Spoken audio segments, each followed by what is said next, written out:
அமைச்சர் நேரு துறையில் பணியிட மாறுதலுக்கு 365.87 கோடி ரூபாய் லஞ்சம் வாங்கப்பட்டு இருப்பதாக தமிழக டிஜிபி வெங்கடரமணனுக்கு அமலாக்கத்துறை அதிகாரிகள் 3வது கடிதம் அனுப்பியுள்ளனர்.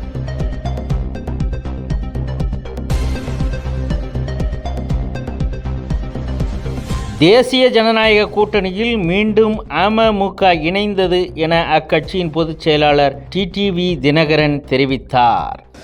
அம்மா மக்கள் முன்னேற்ற கழகத்திற்கு மாத்திரமல்ல, தமிழ்நாட்டுக்கே ஒரு நல்லதொரு ஆட்சிக்கான தொடக்கத்தை நோக்கி அதில் நாங்களும் பங்கு பெறுவதற்காக மக்கள் விரும்புகிற ஒரு நல்லாட்சியை தமிழ்நாட்டில் உருவாக்குவதற்கான முயற்சிக்கு நாங்களும் உறுதுணையாக இருப்பதற்காக எங்கள் ஆதரவை தெரிவிப்பதற்காக இப்பொழுது நாங்கள் புறப்பட்டு செல்கிறோம். விட்டு கொடுத்து போவர்கள் இன்றைக்கு கெட்டு போவதில்லை. என்னதான் இருந்தாலும் இது ஒரு பங்காளி சண்டை தான். எங்களுக்குள்ள சண்டையை நாங்கள் இன்னா செய்தாரை ஒருத்தல் அவர் நான நிர்ணயம் செய்து விடல்னு சொல்லி ஏற்கனவே பொதுக்குழுவிலே நான் சொன்னேன். அதனால நாம் வலசையே நினைச்சிட்டு கட்சி நலனையும் தமிழ்நாட்டு நலனையும் பின்னுக்கு தள்ளிவிடக்கூடாது என்கிற ஒரு பொது நோக்கத்தோடு நாங்கள் விட்டு கொடுப்பதால் கெட்டு போவதில்லை. அதுபோல எல்லாவற்றையும் இணைக்கிற சக்தியாகிய அம்மா அவர்களின் தொண்டர்கள் என்ற முறையில் ஓரடியில் திரண்டு மீண்டும் தமிழ்நாட்டில் அம்மாவுடைய ஆட்சி வருவதற்கு, மக்களாட்சி வருவதற்கு, நல்லாட்சி வருவதற்கு நாங்கள் உறுதுணையாக இருப்போம் என்பதுதான் எங்கள் நிலைப்பாடு.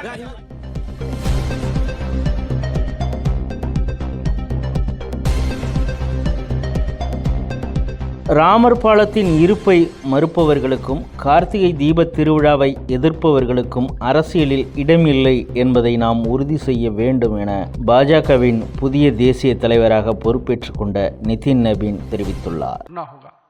साथियों, हाल में हमने देखा किस प्रकार से तमिलनाडु के एक पहाड़ी के पवित्र कार्तिकेय दीपम को रोकने का प्रयास विपक्षी दलों के द्वारा किया गया। यह नहीं है किसी रोकने के लिए विपक्ष के लोगों ने साजिश नहीं की। हमें याद है, हम लोग अभी हाल में देख रहे थे किस प्रकार से न्यायाधीश के विरुद्ध भी महाभियोग लाने का प्रयास किया गया। आज हम जब सोमनाथ की बात करते हैं और स्वाभिमान पर्व मनाने की प्रयास करते हैं तो विपक्षी दलों के लोगों को तकलीफ होती है। हमारा मानना है कि इस तरह की परंपराओं को रोकने वाली ताकतों को परास्त करने की आवश्यकता है। राम सेतु के अस्तित्व को नकारने वाले कार्तिकेय दीपम का विरोध करने वाली ताकतों को भारत की राजनीति में अब कोई स्थान नहीं मिल सकता। ऐसा हमें प्रयास करना है।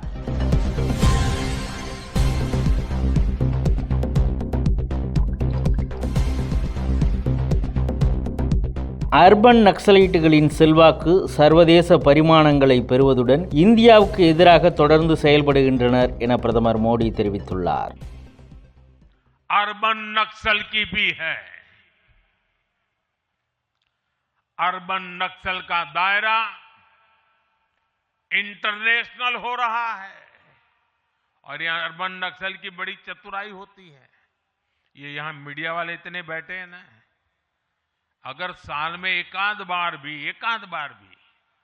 अगर मोदी की किसी अच्छी चीज को उन्होंने ट्वीट कर दिया या टीवी पे बोल दिया या अखबार में लिख दिया तो उस पत्रकारी तो ऐसी फजेत कर देते, उसके पीछे ऐसे पड़ जाते हैं, उसको अछूत बना देते हैं। भविष्य में वो कभी बोल ना सके ऐसा कर देते हैं। ये अर्बन नक्सल की स्टाइल है। हमको भी सालों तक ऐसा अछूत बना के रख दिया पूरे देश में भाजपा को। अब देश समझ गया है अर्बन नक्सलों के कारनामे भारत को नुकसान पहुंचाने के लिए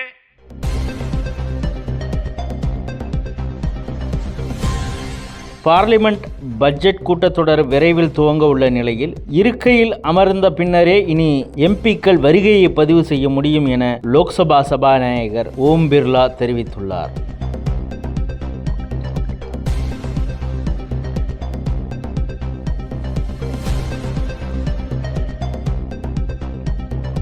திமுக கூட்டணியில் காங்கிரஸ் நீடிக்கிறதா என்ற கேள்விக்கு காங்கிரஸ் மேலிட பொறுப்பாளர் கிரீஷ் சோடங்கர் அகில இந்திய தலைமை முடிவு செய்யும் என பதிலளித்துள்ளார்.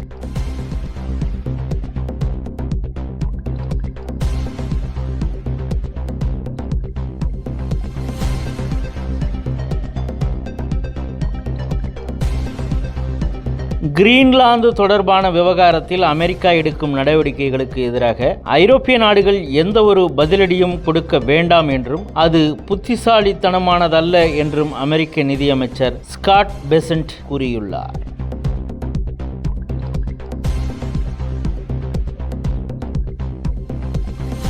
வர்த்தக ஒப்பந்தத்திற்கு தாய் என பலரால் அழைக்கப்படும் இந்தியாவுடன் தடையற்ற வர்த்தக ஒப்பந்தம் விரைவில் கையெழுத்து ஆகும் என ஐரோப்பிய யூனியன் தலைவர் உர்சுலா வோன் டெர் லேயன் தெரிவித்துள்ளார்.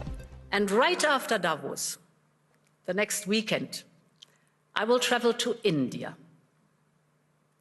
There's still work to do, but we are on the cusp of a historic trade agreement. Indeed, some call it the mother of all deals. One that would create a market of 2 billion people, accounting for almost a quarter of global GDP. And crucially, that would provide a first-mover advantage for Europe, with one of the world's fastest-growing and most dynamic continents. Europe wants to do business with the growth centers of today and the economic powerhouses of this century, from Latin America to the Indo-Pacific and far beyond. Europe will always choose the world, and the world is ready to choose Europe.